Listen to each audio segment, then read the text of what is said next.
ఒక్క నిమిషం మీరు అడిగే ముందు ఆ సినిమాని మాత్రం అడగద్దు. దయచేసి ఇది ఈ సినిమా గురించే మాట్లాడుకుందాం. ఏ సార్ మీరు చెప్పేది ఇది దేని గురించి కాదు. మీ నెక్స్ట్ బాలీవుడ్ ప్రొడక్షన్ గురించా? బేబీ సినిమా ఎలాగో ప్రొడ్యూస్ చేస్తున్నాం బాలీవుడ్ లో. యా యా ఎవరు సార్ కాస్టింగ్ ఫైనల్ చేశారు? అసలు ఏమీ లేదు, అంతా మావాడు మాట్లాడతాడు దాని గురించి. మా Done, sir. ప్రొడ్యూసర్ మాట్లాడతాడు. సార్ అయితే ఈ మధ్య కాలంలో రీమేక్ ఫిల్మ్స్ మనం చూసుకుంటే తమిళ్లో కానీ కన్నడలో కానీ హిట్ అయిన సినిమాలు బాయ్స్ హాస్టల్ కానీ సప్తసాగరాలు దాటి కానీ అలానే యూనో తమిళ్లో అడియే అని ఒక సినిమా వచ్చింది. ఇలాంటి లవ్ స్టోరీస్ అన్ని when they are remaking in not dubbing in Telugu ఇక్కడ అంతగా వర్కౌట్ అవ్వట్లేదు. సో ఈ సినిమా చూసినప్పుడు యూనో మీకు వచ్చిన ఫీడ్బ్యాక్ ఓకే డిటిఎస్ ఇంజనీర్ వాళ్ళ దగ్గర నుంచి ఈ సినిమా చూసినప్పుడు తెలుగులో వర్కౌట్ అవుతుంది అని చెప్పి మీకు కాన్ఫిడెన్స్ ఇచ్చిన what is that part what is that moment? ఇప్పుడు మీరు టీజర్ చూశారు కదా, టీజర్ చూసినప్పుడు టీజర్లో మీకు ఇది తగులుతుంది అనిపించిందా లేదా?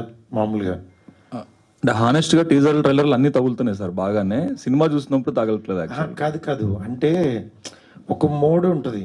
అంటే ఇప్పుడు అన్ని టీజర్లు అన్ని ట్రైలర్స్ నచ్చుతాయి జనరల్గా, అంటే లవ్ స్టోరీస్ అంటే ఇది బాగా తీశారని.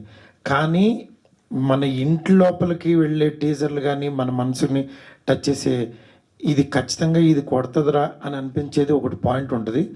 అలాగ నాకు ఇది ట్రిగ్గర్ అయింది. ఎందుకంటే ఇలాంటి ఒక పర్సన్ నిజంగా అంటే తనకి ప్రేమ కావాలి, at the same time circumstances తన సరౌండింగ్స్ జరిగేదాన్ని బేర్ చేయాలి. ఆ పెయిన్ చాలా బాగా పోర్ట్రేట్ చేశాడు అనిపించింది నాకు, కొత్తగా అనిపించింది. నిజంగా ఒక లవరు, ఒక ట్రూ లవరు, ఆ అమ్మాయి ప్రేమిస్తుంది, ఇతను ప్రేమలో ఉన్నారు. అంటే నేను ఈ సినిమా చూసి షాక్ అయింది ఎక్కడంటే జస్ట్ 10 minutes తర్వాత ఎవరైనా ఫస్ట్ హాఫ్ అంతా వీళ్ళిద్దరూ మంచి లవర్స్ నడిపి అక్కడి నుంచి కొట్టుకుంటారు మామూలుగా. అలా కాకుండా ఫస్ట్ 10 నిమిషాల్లోనే వీళ్ళంత గొప్ప లవర్స్ అని చెప్పి అక్కడి నుంచి కాన్ఫ్లిక్ట్ వెంటనే స్టార్ట్ చేసి కొట్టుకోవడం స్టార్ట్ చేశారు.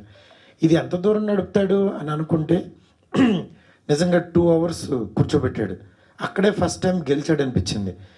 డెఫినెట్గా నాకు వచ్చిన ఫీలింగ్, నేను తెలుగు ఆడియన్స్ ఈ కైండ్ ఆఫ్ సినిమాలు చూస్తూ ఉంటాను కాబట్టి నేను అది డెఫినెట్గా నమ్ముతున్నాను ఇది కూడా అలాగే అందరికీ నచ్చుతుందని.